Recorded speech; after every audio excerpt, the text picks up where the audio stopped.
Today, we're going to be talking about why doing more around the house never works to change a sexless relationship. We're diving deep into a Reddit post that a guy he was offered more sex if he did more around that, and then discovered the most terrible way that actually that never works. So we're going to dissect a few things about this post and get an idea why it doesn't work, and then at least you guys can learn something from it. And obviously, I'm I'm not diagnosing this guy because I've really got no idea what they are like in the relationship. So only thing I can speculate based off of the information I've had from other people, and also just sort of because I've helped so many guys. Last year we helped 239 men to get empowered within their sexless relationship. So I can get a feel of where things are going wrong and why they're going wrong. So I'll summarize the the post instead of me having to read it to you guys. I'll spare you guys. I'm dyslexic, so it would be very painful if I started reading.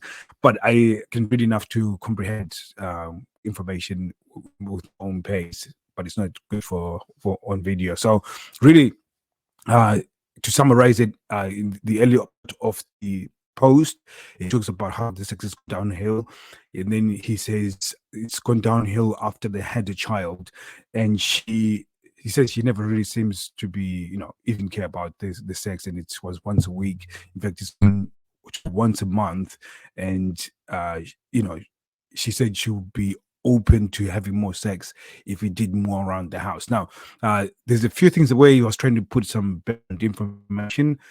Unfortunately, the background information is not enough because he said it went downhill when the child came along, and the child is 5. So there's 5 years of having the child, and then also we don't know how long this relationship has been going on for.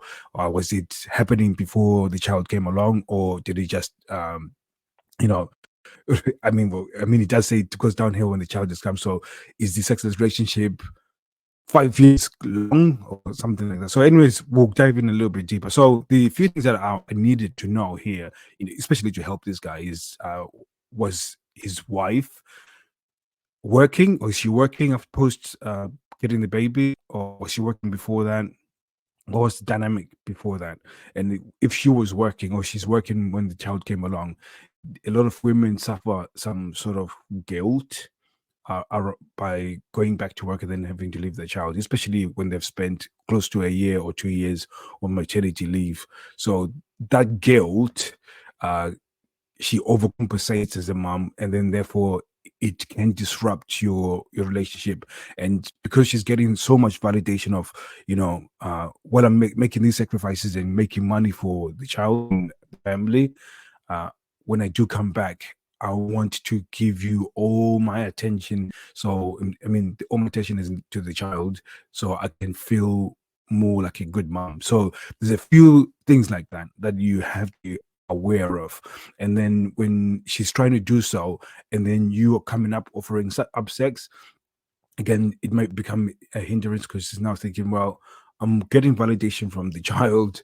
You wanting to sex is lower in terms of priority. So sometimes then, because she's already overwhelmed with, again, most people they think it's physically, they're physically tired, but the physical tiredness is just a sign that you're spending a lot of time thinking through stuff. So, for example, if she feels guilt about leaving the child, that burden of thinking that was, well, when she comes to the house, it can be so heavy that when she comes to the house, all she wants to rest and spend time with the child, and then she focuses on that so she can get as much validation as she can. So again, a lot of it, where does it come from? It comes from how she was with the parents. So if she felt like she needed something and she was not given that, she feels that now if I give it to my child, then I will feel fulfilled because that's what my parents never gave me.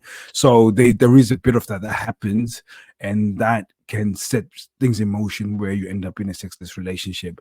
If she's a stay-at-home mom, there's also other factors now. So she's now at home, she's staying with the child, then also mentally she can be in a very difficult place because she's spending more time with the baby but not having these social interactions with adults. When you do come home, the only thing that you're presenting is sex.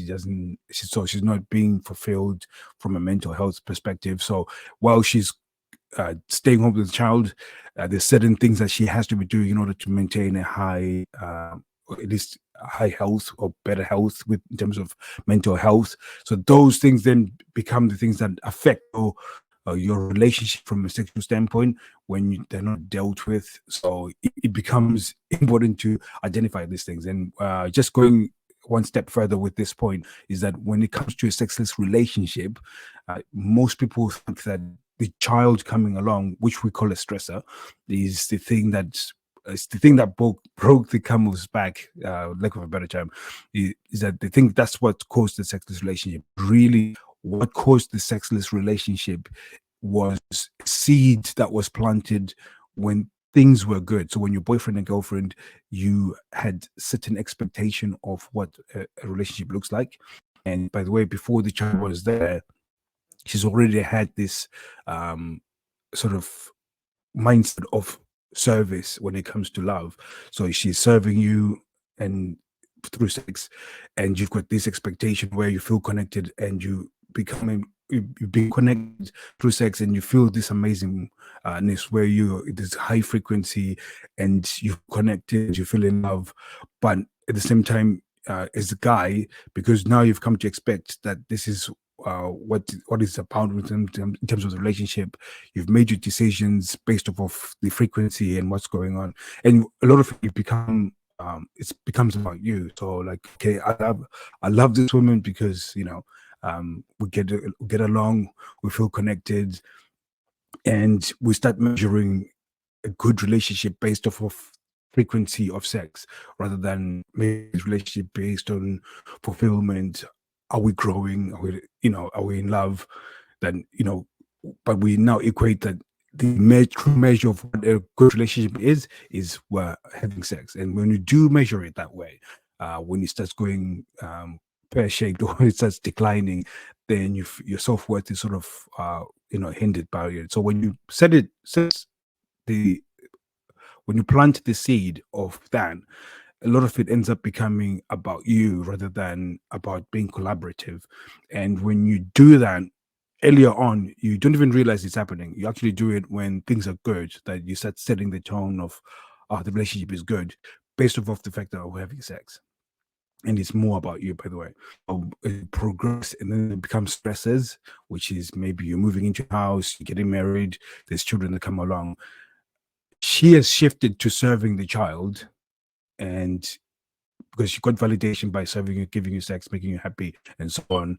Now she's shifted to now getting validation from the child, and therefore she doesn't feel there's no value in having sex with you. The value has been taken away, and it's been taken away because of your mindset, where you think it's something that has to be done to you rather than something that you can contribute to the relationship. When it comes, in fact, just on another side note, when it comes to sex and relationship and attraction and seduction, you have to be in contribution. What that means is that you are presenting opportunities for you to guys to share seduction, attraction, sex. You present opportunity, and you present them in ways that she feels like it's a win for her. It's mutually beneficial. When it's something that it has to happen to you, then you find yourself in a place of expectation. Now, I've jumped the gun. I've gone into reasons why and what's that dynamic. As you read on, you'll actually see what I'm trying to say here, because it actually starts showing up. So you see, it goes on to say, yeah, she said I should do more around the house, then I'll get more sex.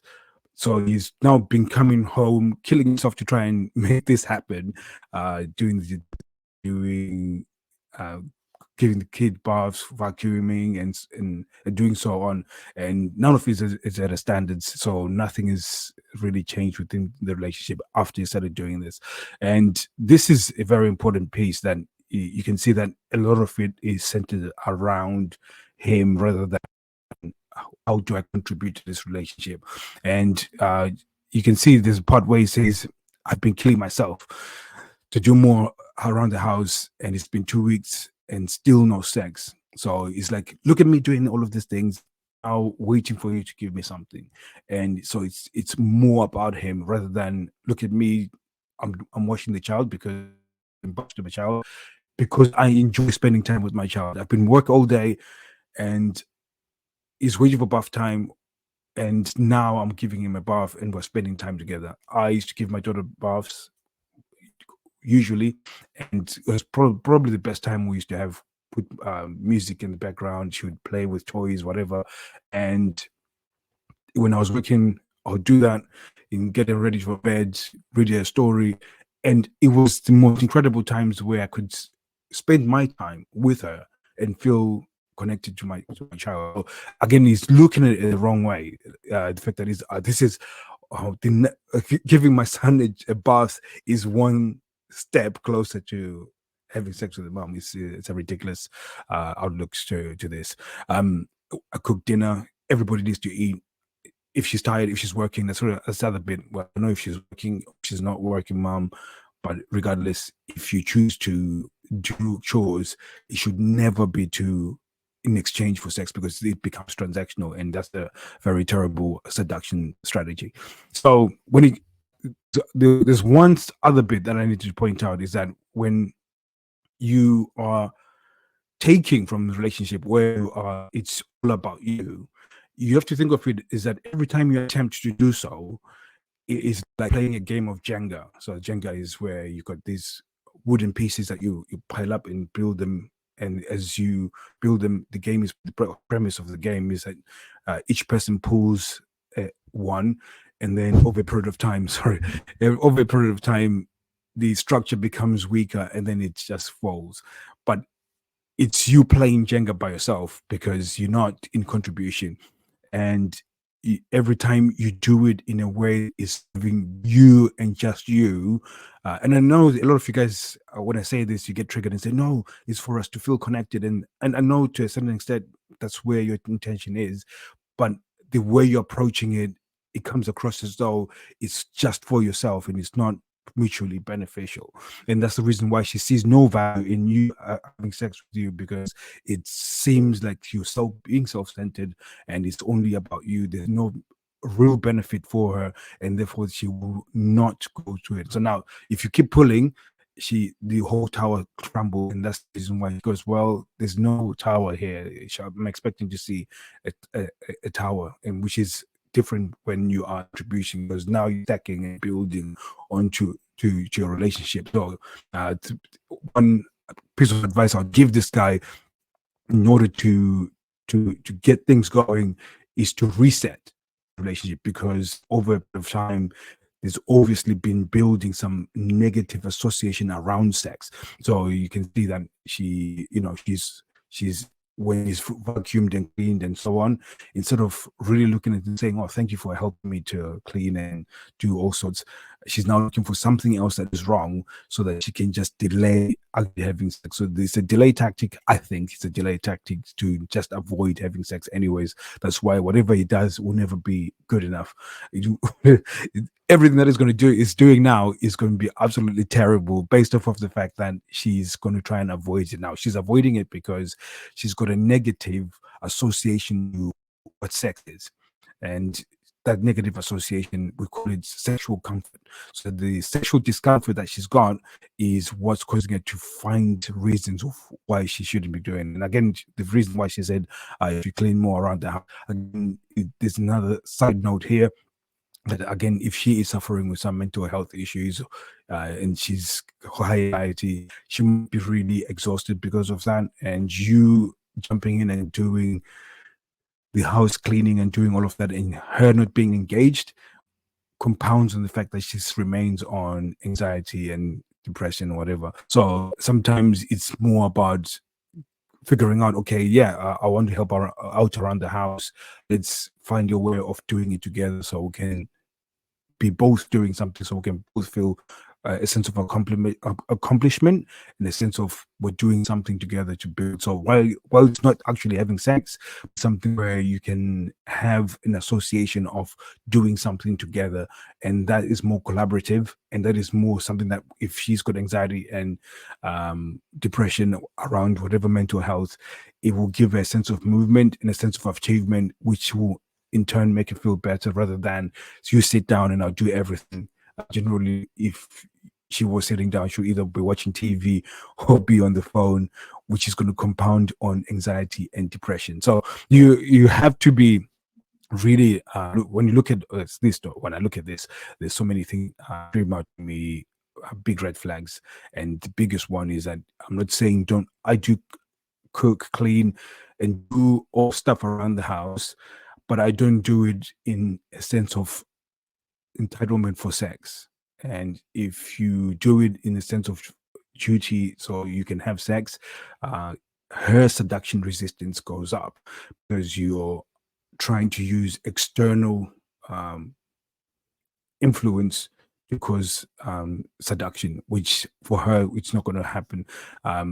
You can, when I say negative external influences, so and I call it negative because you're coming from a negative mindset.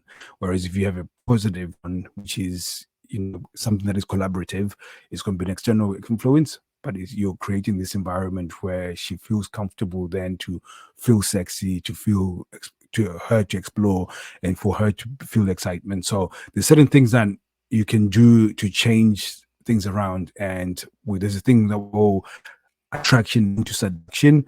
So this is where you actually do certain things to attract her, so she feels she likes you. Then when she likes you, you go into seduction where she's compliant because she likes you. So in order to dive in a little bit deeper with this, we've got a free course that we're um, releasing next week, and we would like to share it with you guys. If you would like to learn more, we'll be leaving links for it in the bottom. One of them will be my Instagram. Just type in, just DM me Unleashed. The actual course is called Unleashing Sexual Power with Relationship, which is absolutely powerful. It takes you through exactly what you need to do in order to start changing a sexless relationship. And it's nothing is held back. It's something that is worth over 1,000 easily. You can pay for 1,000, but we're going to give you guys for free. Like I said, willing to help the community. We've helped so many guys around this relationship. And as you can see, some of the information that we're sharing is something that you've never heard before. And it works because it's something that coming from somebody who's helped many, many men overcome this situation within their relationship. So thank you very much, guys. I'll be seeing you guys soon. Take care.